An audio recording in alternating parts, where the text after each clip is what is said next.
사랑하는 가족 여러분, 우리가 신앙생활의 기초를 저희가 지금 점검하고 있죠. 가장 신앙의 기본이 되는 것들이 우리가 꼭 놓쳐서는 안 되는 것들을 우리가 다듬어가고 있는데, 오늘은 그 크리스찬 베이직 6번째 시간으로 신앙생활의 가장 아름다운 꽃이자 열매가 되는 감사가 무엇인가 라는 주제로 여러분과 함께 맥주 감사절날 은혜를 함께 나누기를 바랍니다. 오래전에 레리 에르진이라는 배가 있었어요. 오래된 배인데 그 배가 해상에서 파선하게 되었습니다. 끔찍한 사고가 일어난 것이죠. 수많은 사람들이 물에 빠져 아우성을 치며 생사의 갈림길에 놓여 있을 때 사람들은 자기 몸 하나 건사하기도 참 빠듯한 시간을 보내고 있을 그때에 스펜서라고 하는 젊은 학생이 물 위로 뛰어들기 시작합니다. 그러면서 막 물속에서 호적거리는 사람들을 한 명씩 건져내기 시작하여 초인적인 힘을 발휘하여 17명의 생명을 구하게 됩니다. 17명의 생명을. 세월이 흘러 스펜서가 백발이 된 노인이 되었을 때 한 기자가 묻는 거예요. 선생님, 과거 해상사고에서 무려 17명의 생명을 구하셨죠.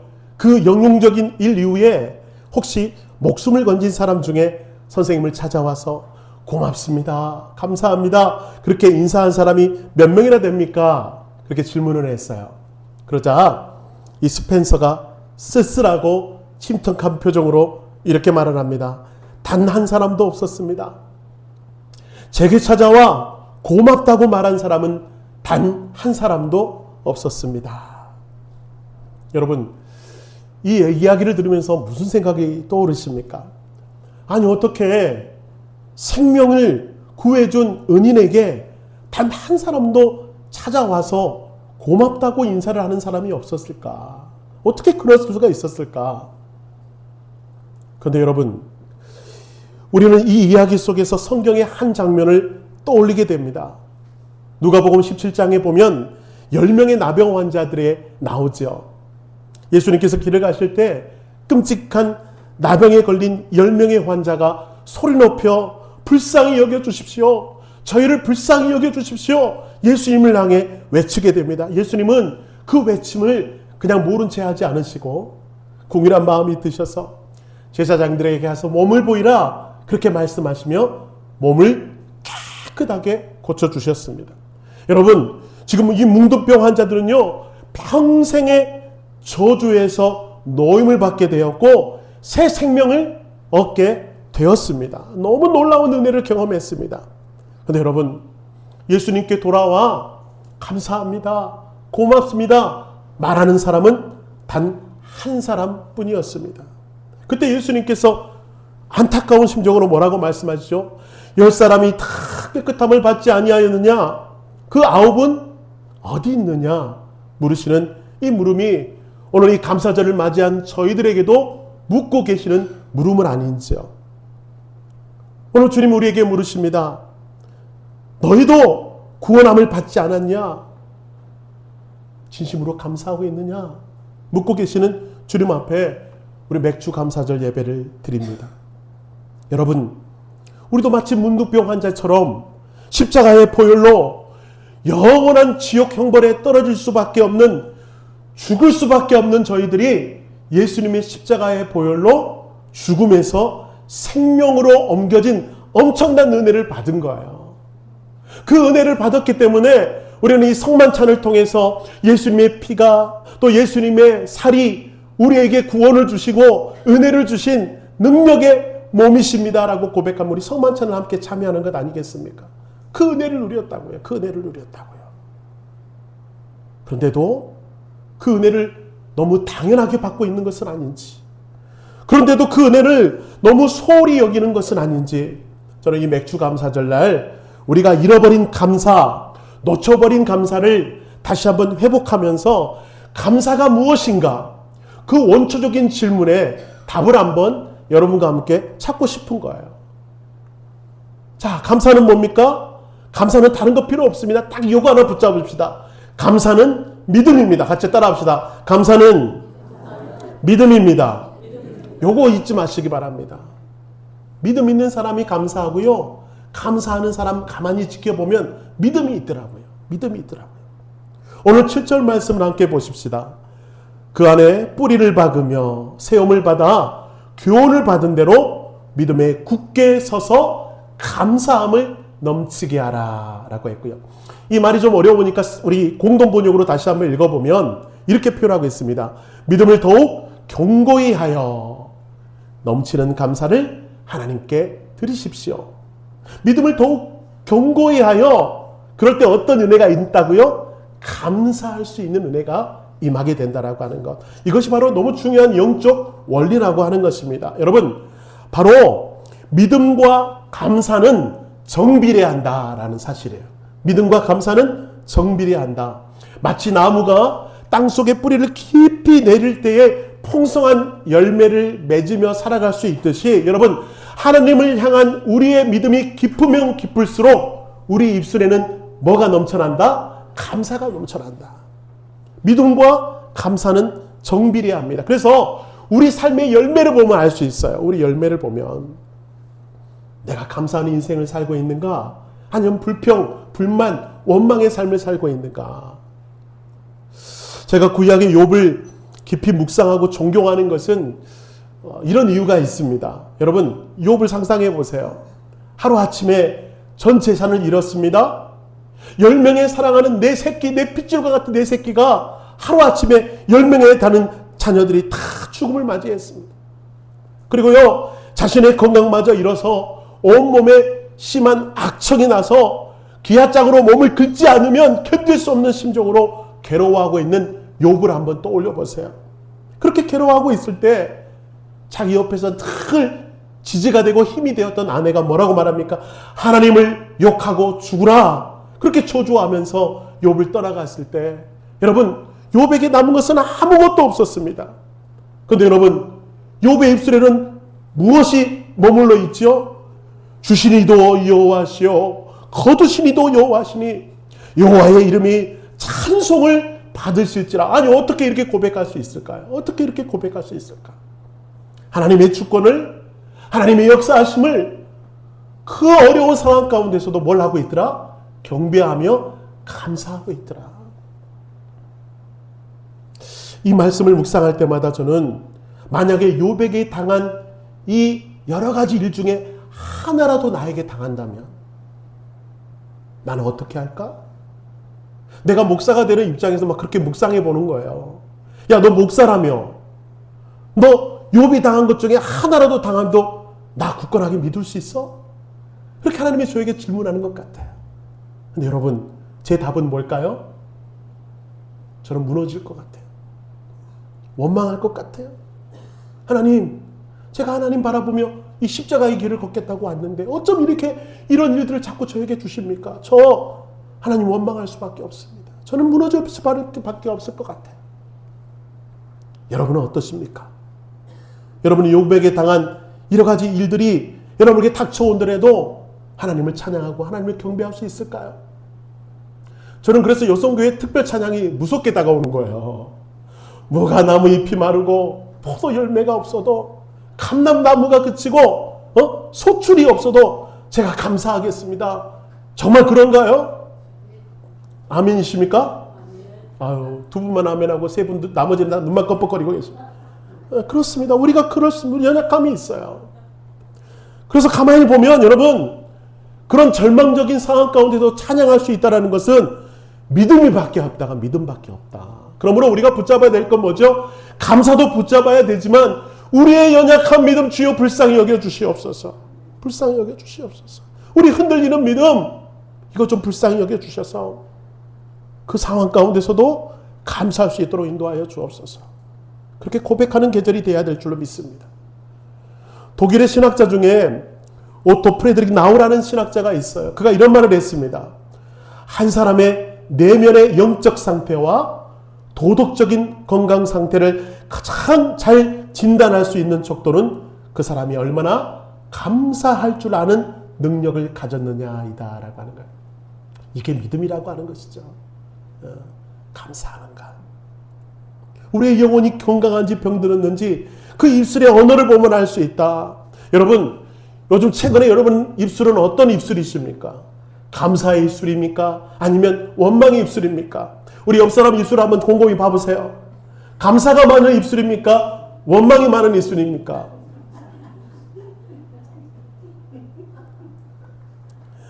직장에서 동료들과 그리고 또 가족에서 대화를 할 때 어떤 대화를 많이 하냐고 하는 거예요. 자꾸 치열한 스트레스로 직장에서 이리 치고 저리 칠 때마다 우리 너무나 자연스럽게 내뱉는 말이 뭐죠? 나는 왜 이렇게 뼈 빠지게 고생하는데 일이 이렇게 안 풀리나? 그렇죠? 또 끝이 보이지 않은 경제적인 고민 앞에 우리는 너무나 편하게 이렇게 말을 내뱉습니다. 왜 내 삶은 늘 이 모양인가? 그리고 속썩이는 딸만 보면 이렇게 내뱉습니다. 저것도 내 자식이라고. 우린 너무 쉽게 원망과 불평이 내 입에서 쏟아지는 걸 보고 내 영성이 아직 부족하구나. 나 아직 변그렇구나. 나 아직 연약하구나. 그렇게 점검해야 될 때라고 하는 것이야.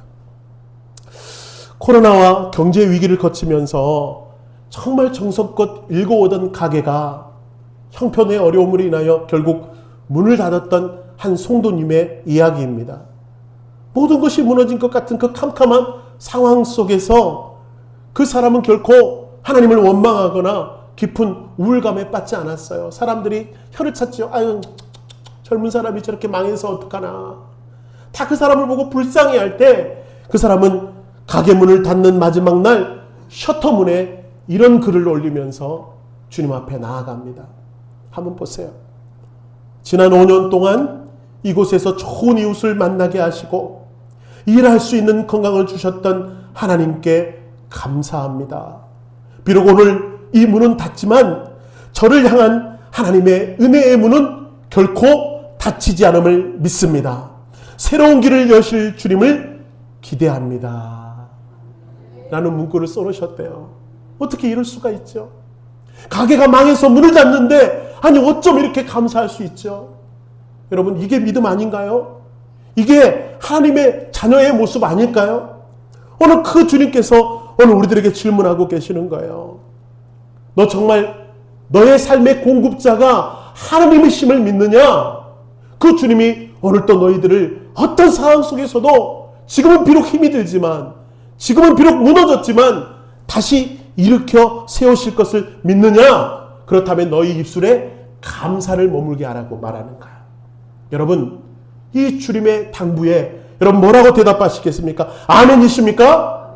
아멘이십니까? 그렇게 고백하며 믿음으로 나아갈 때 여러분, 하나님께서 여러분을 다시 한번 아름다운 축복의 자리로 인도해 가실 줄로 믿습니다. 우리 옆 사람에게 붙여서 잃어버린 언어를 회복하십시오. 시작.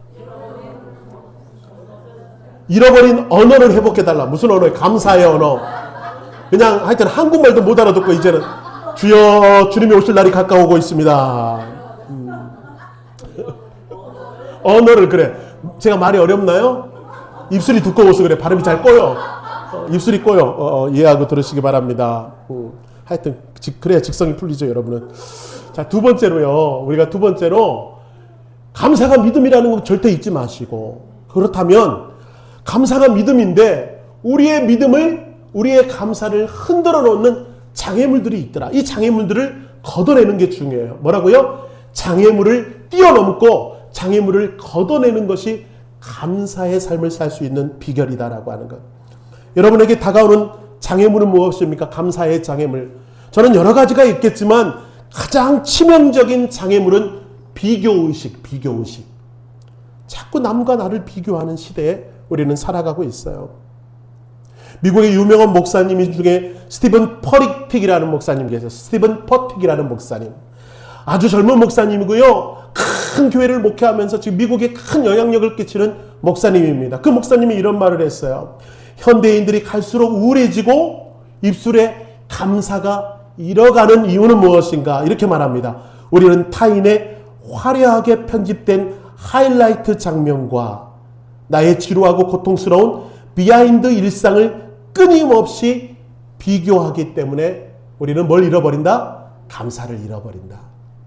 다른 사람의 아름답게 편집된 하이라이트 영상들, 뭐가 있죠? 쇼츠, 틱톡, 또 뭐 있죠? 인스타그램. 막 거기서 올라오는 막 사람들의 화려한 영상들이 자꾸 우리를 비참하게 만들어요. 아니 저 사람은 나 여유있게 사는 것 같고 어쩜 저렇게 골프 치는 인생, 등산하는 인생, 해외여행 다니는 인생 저렇게 멋지게 사는 것 같은데 왜 내 모습은 이 모양 이 꼴인가. 다른 사람의 편집된 하이라이트 영상을 바라볼 때마다 우리는 어떤 마음이 들어요? 자꾸 초라해지는 거예요. 초라해지는 거예요. 그 비교의식을 버릴 때 우리가 살아날 수 있더라라고 하는 거예요. 제가 좀 간증을 좀 하겠습니다. 저도 이 비교의식이 쩔었던 적이 있었어요. 너무 쩔어서 살았던 적이 있었어요. 제가 성악을 전공하고 공부할 때에 제 동기 중에 뛰어난 친구가 있었습니다. 그 친구는요, 재능이 너무 뛰어나서 목소리가 얼마나 매력있고 아름다운지 같이 성악하는 제가 듣기에도 쟤는 잘 될 것 같은 거야. 거기다가 집은 금수저를 물고 태어나서 얼마나 부유한지. 여러분, 유명한 교수들에게 따로 레슨을 받고요. 방학 때가 되면 성악의 성지인 이탈리아나 독일에 가서 마스터 클래스를 경험하고 옵니다. 그게 뭐냐면 가장 유명한 성악가들을 불러서 그들에게 따로 교수를 받는 거예요. 그러니까 여러분, 가뜩이나 재능이 있는 데다가 형편이 여유 있어서 막 이탈리아도 독일도 너무 쉽게 다녀오는 거예요. 그 모습을 보고 제가 너무너무 배가 아파. 비교의식이 생겼어요. 왜냐하면 저는 그 친구보다 훨씬 재능도 없고요. 또 1년을 학교 다녀야 되는 어려운 형편의 사람이었기 때문에 그렇습니다. 그리고 방학 때가 되면 마스터 클래스 꿈도 못 꾸고요. 방학이 되면 무조건 아르바이트를 해야 돼요. 저는 정말 다양한 아르바이트를 했습니다. 편의점, 문방구, 노가다, 배달 안 해본 일이 없어요. 그 중에서 제일 어려운 건 문방구 아르바이트. 뭐가 왜 어렵냐면 꼭 선물을 포장해달라고 그래요. 이게 제가 똥손인데 누구 줄 거니까 아름답게 포장했는데 이게 됩니까 이 손으로? 그래 막 땀을 뻘뻘 흘리고 있으면 그분이 뺏어서 자기가 포장해. 답답해서. 그렇지. 아르바이트 그게 제일 어려웠던 것 같아요. 예. 그래서 저는 여러분 그 친구가 너무너무 부럽더라고요. 그래서 자꾸 비교의식 가운데 제가 너무 소심해지고 위축되고 나중에 부럽다 그 친구가 신은 신발도 부럽더라고요. 막 저 신발 신고 싶고 막 안 되니까 별 마음이 다 드는 거예요. 근데 어느 날 제가 섬기는 교회에서 제가 찬양 인도를 할 때였어요. 어떤 청년이 찬양 인도가 끝나고 예배 다 마치고 난 다음에 저한테 와서 전도사님, 저는 전도사님이 찬양을 들으며 우울감을 극복했어요. 우울감을 극복했어요. 여러분 이 고백을 듣는 순간 제 머리가 뒤통수 한 대 탁 맞는 것 같아서 하나님이 부족한 나도 사용하시는구나. 하나님이 이 부족한 저도 귀하게 여기시고 하나님의 일에 사용받는 도구가 되게 하시는구나. 여러분 저는 지금까지 쓸모없는 존재라고 생각했어요. 하루하루 허덕이며 사는 내 모습이 너무나도 비참하고 너무나도 우울했는데 그 청년의 고백을 듣는 순간 저게 하나님의 음성으로 듣는 거예요. 내가 너를 존귀하게 사용하겠다. 그 후로 저는 비교의식을 완전히 떨쳐버리고 여러분 제가 좀 교만해 보이지 않습니까? 너무 나댄다 싶을 정도로 하나님이 저에게 비교의식을 버리게 하시는 거예요. 이와 비슷한 얘기를 제가 또 최근에 들었습니다. 이 무서운 비교의식의 늪에서 우리가 어떻게 빠져나올 수 있을까? 어느 왕의 정원에 대한 이야기입니다. 하루는 왕이 가장 자신이 아끼는 정원에 나갔습니다. 아름답게 꽃을 피워야 될 정원이 점점 시들어 있는 거예요. 깜짝 놀란 왕이 그 이유를 나무들에게 묻지 않겠어요? 소나무가 대답합니다. 자신이 참나무처럼 웅장하지 못해서 속이 상해서 시들어간다고 그래요. 포도나무가 또 그럽니다. 포도나무는요 복숭아 나무처럼 크고 탐스러운 열매를 나는 맺지 못해서 속이 상해서 시들어간다고 말합니다. 그런데 여러분, 그런데 정원 한 구석에 아주 작은 제비꽃 하나가요 얼마나 생기 있게 빛을 발하고 있는지 왕이 그 비결을 물었습니다. 그때 제비꽃이 이렇게 빙그리 웃으면서 대답해요. 왕께서 이곳에 웅장한 참나무나 탐스러운 복숭아 나무를 원하셨다면 그것을 심으셨겠죠. 하지만 저를 이 자리에 심으신 이유가 있는 줄 알아. 저는 그저 제가 할 수 있는 가장 아름다운 제비꽃이 되기로 마음먹었어요. 라고 하는 거예요. 여러분, 이 이야기 속에서 여러분 무엇을 발견하십니까? 우리는요, 하나님이 공장에서 무슨 기계를, 로봇을 찍듯이 똑같이 만든 사람들이 아니라고 하는 거예요. 여러분은 세상에서 유일한 사람입니다. 이게 무슨 말이에요? 하나님이 나를 그토록 존귀하고 세밀하게 만드신 이유가 있다라고 하는 거. 여러분, 하나님의 작품인 줄로 믿습니다. 왜요? 세상에는 둘도 없는 것이기 때문에 나는 너무 소중한 작품이라고 하는 거예요. 그래서 남과 비교하지 마세요. 비교하는 순간 우리는 원망이 먼저 터져나오고, 비교하는 순간 자기의 못난 모습이 도드라지게 돼요. 그러지 마시고, 하나님이 나를 가장 특별하게 만드셨구나, 나를 존귀하게 만들었구나, 하나님이 나에게 원하시는 뜻이 있겠구나, 그 뜻대로 아름답게 빚어가실 때 우리는 비교의식에서 자유로울 수가 있다라고 하는 거예요. 다시 한번 옆 사람을 축복할까요? 당신은 특별한 사람입니다. 시작. 당신은 특별한 사람입니다. 요거 잊지 마세요. 당신은 특별한 사람입니다. 세상에서 단 하나뿐인 존재라고 하는 거예요. 그 존재만으로도 특별해요. 특별해요. 자, 그리고 또 하나, 왜 감사를 뺏어가는 또 하나는 장애물이 있어요. 요거 하나만 간단하게 살펴봅시다. 그건 뭐예요? 표현하지 않는 침묵이 문제예요. 침묵. 우리나라 사람은 유대교가 뿌리 깊이 내려 있어서 어쩜 그렇게 표현하지 않을까요? 슬픔은 슬프다, 기쁨은 기쁘다, 사랑하면 사랑한다, 감사하면 감사하다 표현할 텐데 너무 무뚝뚝한 시대에 살았어요. 사랑은 여러분 표현할 때 사랑이 되는 거예요.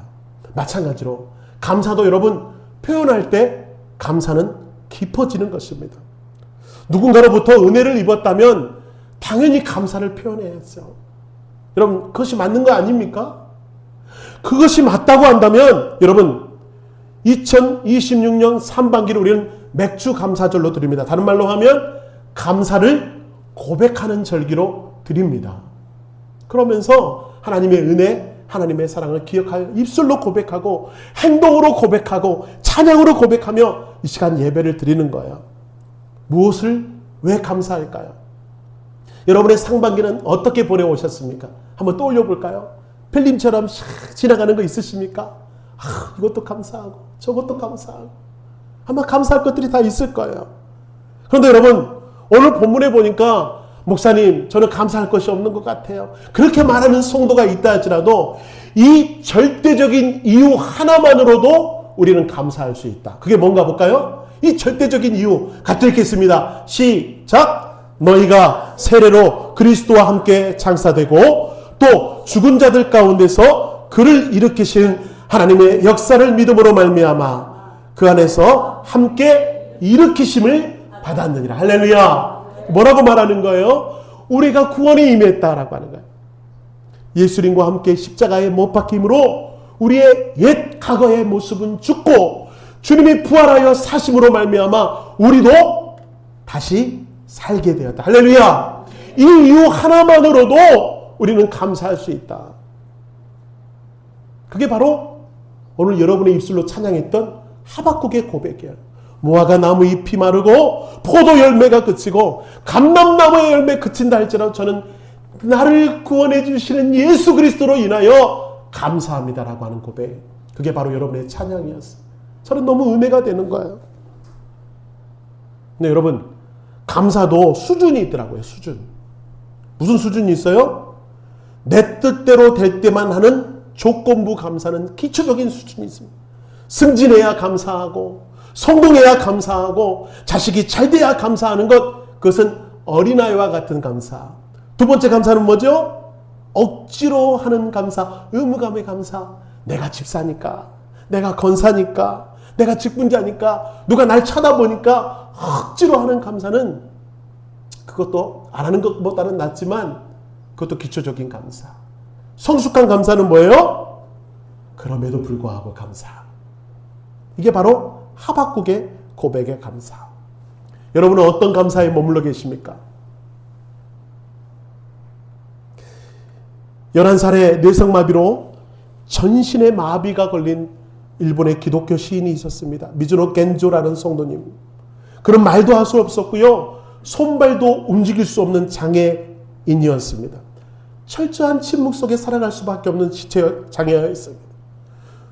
눈으로 볼 수 있는 것이 전부고 말도 못하니까 눈으로 볼 수 있는 게 전부인 거예요.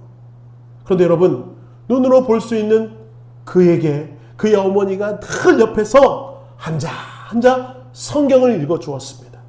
근데 그 성경을 읽을 때 이분의 마음이 갑자기 뜨거워지기 시작하고 내가 아무 쓸모없는 존재가 아니라 하나님이 나에게도 은혜를 주시고 나를 구원하셨다라고 하는 것이 믿어지니까요. 더 이상 이 굳은 몸을 가지고 침묵할 수가 없어서 그가 시를 쓰기 시작합니다. 엄마가 단어를 하나하나 짚어갈 때 그 단어에 손가락이 가면 눈을 깜빡깜빡거려요. 그러면 그 단어를 적는 겁니다. 그렇게 하면서 그가 시를 쓰는데 그 시가 얼마나 많은 사람에게 위안과 위로가 되는지 그가 이렇게 시를 써요. 시도 길게 못 씁니다. 짧게 씁니다. 제가 그 짧은 시 하나 읽어드릴게요. 만약 내가 고난을 받지 않았더라면 주님의 은혜를 알지 못했을 것을. 이게 시예요. 다시 한번 읽어드릴게요. 만약 내가 고난을 받지 않았더라면 주님의 은혜를 알지 못했을 것을. 그런요, 이 장애의 몸을 가지고도 하나님이 나를 구원하셨다는 그 이유만으로 감사를 온 몸을 비틀어가면서 고백하고 있는 거예요. 고백하고 있는 거예요. 여러분, 저는 이분을 바라볼 때 저는 너무 부끄러운 거예요. 이 사지 육신 멀쩡하고 건강함에도 불구하고 왜 이 몸을 가지고도 하나님께 불평하며 나아갔던지, 왜 감사하지 못했던지, 그 감사가 여러분의 삶의 이유가 되시길 축복합니다. 그래서 우리 성도들은 옆구리만 콕 찔러도 뭐가 나와요? 감사합니다. 감사합니다. 개그 프로 있죠? 감사합니다. 막 이게 쏟아져 나왔으면 좋겠어요. 우리 다시 한번 옆 사람에게 말합시다. 감사합니다. 예, 내 옆에 앉아주셔서 감사합니다. 아이고, 어쩜 그렇게 예쁘게 화장이 묵었는지 감사합니다. 막 그렇게 감사가 쏟아져 나오는 성도들, 감사를 표현할 때 감사가 된다라고요. 감사를 표현할 때. 말씀을 마무리하면서 여러분, 사랑하는 여러분, 우리가 드리는 감사 예물은 단순히 물질이 아닙니다. 그것은 내게 주신 구원의 은혜에 대한 침묵하지 않겠다고 하는 믿음의 표현이에요. 우리는 그걸 예물로 표현합니다. 때때로 제가 강대상에 올려진 예물을 놓고 기도할 때 저는 가슴이 먹먹한 거예요. 여러분, 한번 주보를 한번 보실까요? 감사 예물이 몇 분이 써가고 계십니까? 감사 예물 몇 분이 하셨나요? 최근에 우리 안에 감사 예물이 조금씩 줄어들고 있는 걸 보니까 너무 안타까운 거예요. 재정이 줄어들어서 그런 것이 아닙니다. 재정 때문에 그런 것이 아닙니다. 여러분, 우리 성도들의 삶이 얼마나 뻑뻑하면, 우리 성도들의 삶이 얼마나 지쳐 있으면 사소한 감사거리 하나 찾아내지 못할 만큼 우리가 무너져 있는 것은 아닌지, 여러분의 신앙의 모습을 바라보면서 너무 가슴이 아픈 거예요. 목사로서 새벽에 기도하니까 막 가슴이 먹먹해지는 거예요. 여러분, 우리 성도들의 입술에 감사가 점점 사라져가고 있는 것은 목사 때문은 아닌가, 목사 때문이 아닌가. 하지만 여러분, 그렇기 때문에 우리는 감사를 멈추어서는 안 되겠습니다. 삶이 벼랑 끝에 몰린 것 같고 내 손에 쥔 것이 없는 것 같을 때 그럼에도 불구하고 감사하는 사람, 제가 주님으로 인하여 감사합니다. 주님 한 분으로 인하여 감사합니다. 그렇게 선포하며 나갈 때 하나님은 더욱 큰 감사로 여러분에게 역사하신다라고 하는 거예요. 여러분, 액수는 전혀 중요하지 않습니다. 단돈 1,000원이라도 좋습니다. 감사 봉투에 그 1,000원을 놓고 한 주 동안 나에게 허락하신, 하나님이 허락하신 감사의 조건들을 찾아서 억지로라도 짜내서 감사하시기 바랍니다. 왜요? 감사는 더욱 충만한 감사로 우리에게 임하기 때문에 그래요. 감사하는 자에게 더욱 중요한 감사의 역사를 이루어 가시기 때문에 그렇습니다. 그러므로 여러분, 감사는 억지로 하십시오. 삶이 척박할지라도, 길이 막힐지라도, 의심이 밀려올지라도, 원망의 앞을 가릴지라도 감사의 조건들을 찾아서 감사하며 나아가는 여러분 되셔서 하나님께서 메마른 여러분의 영혼에 더욱 풍성한 은혜로, 닫혀있던 그 마음에 기쁨의 샘이 넘쳐나도록, 잃어버렸던 구원의 감격이 다시 한번 불일 듯 일어나도록 역사하시고 인도하실 줄로 믿습니다.